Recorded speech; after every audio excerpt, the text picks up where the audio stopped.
वैसे तो कहने के लिए हम 21वीं सदी में खड़े हैं। अब जेनजी नहीं बल्कि जेन अल्फा का टाइम आ गया है जो इंडिया के विकास में अहम रोल प्ले करने वाले हैं। लेकिन बावजूद इसके जेनजी जातिगत भेदभाव की आंधी से खुद को बचा क्यों नहीं सका। नमस्कार, मेरा नाम है रीटा, आप भीमसेना देख रहे हैं। हमारी इस वीडियो में हम आपको दलितों के साथ, बहुजनों के साथ 24 घंटों में जो भी घटना बीती उसकी खबर आप तक पहुंचाएंगे। अगर आपको हमारी ये वीडियो पसंद आएगी तो जरूर लाइक करिएगा, कमेंट करके अपनी राय जरूर दीजिएगा। चलिए शुरू करते हैं। दलितों से जुड़ा सबसे पहला मामला राजस्थान के बीजापुर से है, जहां एक आदिवासी मजदूर को मामूली बहस के कारण 3 लोगों ने जाति सूचक गालियां देते हुए बुरी तरह से पीटा। यह घटना पाली जिले के बाली उपखंड के अंतर्गत आने वाले नाड़ा थाना क्षेत्र की है। पीड़ित दयाल राम ने पुलिस को तहरीर दी कि वो एक गरासिया से आते हैं और लक्ष्मणपुरा जोड़ के दलित बस्ती में रहते हैं। उनके घर के लोग मजदूरी करके ही घर चलाते हैं। इस दौरान उनके बेटे के साथ बाली में 3 जातिवादी युवकों ने पहले मजदूरी करवा ली और फिर पैसे को लेकर बहस होने लगी, जिससे जातिवादी भड़क गए और उन लोगों ने पीड़ित के बेटे को बुरी तरह से पीटना शुरू कर दिया। साथ ही जाति सूचक गालियां भी दी।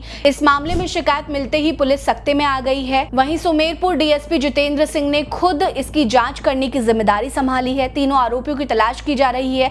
पीड़ित का मेडिकल कराया गया है, जिसकी अभी रिपोर्ट आनी बाकी है। वहीं पुलिस घटनास्थल से लेकर साक्ष्यों और तथ्यों की जांच भी शुरू कर रखी है। हैरानी की बात तो यह है कि दलितों को छोड़िए, आदिवासी समाज के लोगों को भी प्रताड़ित करने से नहीं चूकते हैं ये जातिवादी आतंकी। दलितों से जुड़ा अगला मामला उड़ीसा के जगत सिंहपुर से है, जहां एक दलित महिला के साथ फिर से मंदिर में जातिगत भेदभाव किया गया और उसे जल चढ़ाने से रोका गया। लेकिन इस घटना के कारण उठे विवाद को देखते हुए पुलिस ने तुरंत कार्रवाई करते हुए महिला से भेदभाव करने वाले एक शख्स को गिरफ्तार कर लिया है। यह मामला जगत सिंहपुर के एरास्मा पुलिस थाना क्षेत्र के अतिमाटी गांव का है। पीड़िता के मुताबिक सोमवार को शिवलिंग पर जल चढ़ाने के लिए दलित समाज की कई महिलाएं भी लाइन में लगी हुई थी, लेकिन तभी मंदिर में मौजूद कुछ जातिवादियों ने उन्हें गालियां देना शुरू कर दिया और मंदिर से निकाल जाने के लिए कहा। इतना ही नहीं, उन लोगों ने धमकी भी दी कि अगर उन लोगों ने बात नहीं मानी तो उन्हें खुद धक्के मारकर निकाल दिया जाएगा। महिलाओं ने उनकी धमकी पर ध्यान नहीं दिया। आरोपी सत्य राउत ने 55 साल की दलित महिला पर चाकू से हमला कर दिया, जिससे उसकी स्थिति गंभीर बनी हुई है। पुलिस ने तहरीर के आधार पर 8 लोगों के खिलाफ मामला दर्ज कर जांच शुरू कर दी है। वहीं महिला पर जानलेवा हमला करने के मामले में सत्य राउत को गिरफ्तार कर पूछताछ की जा रही है। दलितों से जुड़ा अगला मामला पंजाब के लुधियाना से है, जहां करीब 21 साल में पुलिस कस्टडी में दलित महिला को टॉर्चर करने की जांच अब 2026 में शुरू की गई थी। कहते हैं कि भारत की कानून व्यवस्था बहुत लचर है, लेकिन जरा सोचिए कि अगर 21 साल बाद जांच शुरू हुई है तो न्याय कब मिलेगा। ये घटना जुलाई 2005 की है। अब पीड़िता कुलवंत कौर, जो कि लुधियाना के जगराव की रहने वाली हैं, उन्हें पुलिस ने उनकी ही भतीजी की करने के मामले में पूछताछ करने के लिए कस्टडी में रखा था, जहां उन्हें 3rd डिग्री टॉर्चर दिया गया था। इस घटना के वक्त कुलवंत की उम्र मात्र 19 साल की थी और वो घटना से आहत होने के कारण वो हमेशा के लिए विकलांग हो गई और कुलवंत करीब 16 सालों तक बिस्तर पर ही रही थी। लेकिन 10 दिसंबर 2021 को 35 वर्ष की उम्र में उनकी मौत हो गई। हैरानी की बात तो यह है कि 19 साल की लड़की के साथ पुलिस ने ऐसी बर्बरता की कि उसकी पूरी जिंदगी खराब हो गई, लेकिन किसी एक के खिलाफ कोई कार्रवाई नहीं हुई। लेकिन अब करीब 21 सालों के बाद राष्ट्रीय मानवाधिकार आयोग खुद इस मामले में पड़ चुका है और वो पीड़ित परिवार को न्याय दिलाने में लगा हुआ है। वहीं अब तक इस मामले में 5 लोगों के बयान भी दर्ज किए जा चुके हैं। अब देखना ये होगा कि न्याय के इंतजार में पथराई आंखों में फिर चमक लौटेगी या नहीं। बेटी तो रही नहीं, लेकिन क्या न्याय अधूरा रहेगा या न्याय मिलेगा, ये देखना होगा। दलितों से जुड़ा अगला मामला भीम आर्मी चीफ चंद्रशेखर आजाद से जुड़ा है, जिनकी बढ़ती लोकप्रियता का आलम ऐसा है कि वो कहीं भी रैली करें या ना करें, वो जहां खड़े होते हैं कारवा वहीं जुड़ जाता है।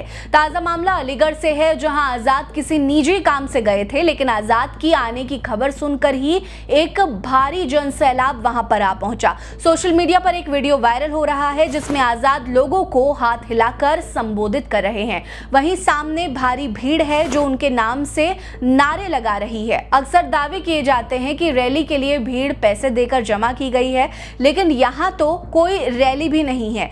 फिर ये भीड़ किस लिए जमा हो गई? क्योंकि यहाँ लोग अपने नेता को देखने पहुंचे थे, जो दलितों और पिछड़ों के उत्थान के लिए अहम भूमिका निभा रहे हैं। वहीं आजाद की लोकप्रियता ने मौजूदा सरकार की भी कुर्सी हिलाना शुरू कर दिया है। वैसे आपको क्या लगता है कि क्या बीजेपी फिर से यूपी में आएगी या फिर आजाद समाज पार्टी इतिहास रचने वाली है? दलितों से जुड़ा अगला मामला हिमाचल प्रदेश के शिमला से है, जहां एक दलित युवक पर फर्जी तरीके से चालान काटने के मामले में राष्ट्रीय अनुसूचित जाति आयोग के हस्तक्षेप के बाद पुलिस की नाकामी का भांडाफोड़ हो गया है। आयोग के इस मामले में पड़ने के बाद चालान को लेकर एक उच्च स्तरीय जांच की गई, जिसमें दलित युवक पर किया गया चालान पूरी तरह से फर्जी, मनगढ़ंत और मनमाना साबित हुआ, जिसके बाद चालान वापस लेने के लिए निर्देश दिए गए। साथ ही पुलिस की भूमिका पर भी सवाल उठने लगे हैं।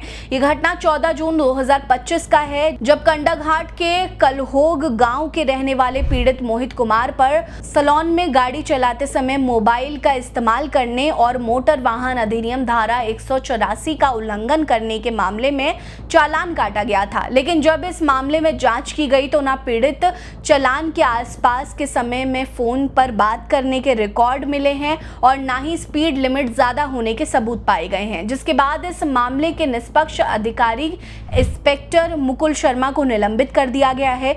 पीड़ित के मुताबिक उसके जातिगत तौर पर और मानसिक तौर पर भी प्रताड़ित किया गया है। वहीं आयोग के हस्तक्षेप के बाद मामले को नए सिरे से जांच की जा रही है। ऐसे में देखना यह होगा कि पुलिस की ये लापरवाही थी या सोची समझी साजिश थी। दलितों से जुड़ी इन खबरों पर आपकी क्या राय है?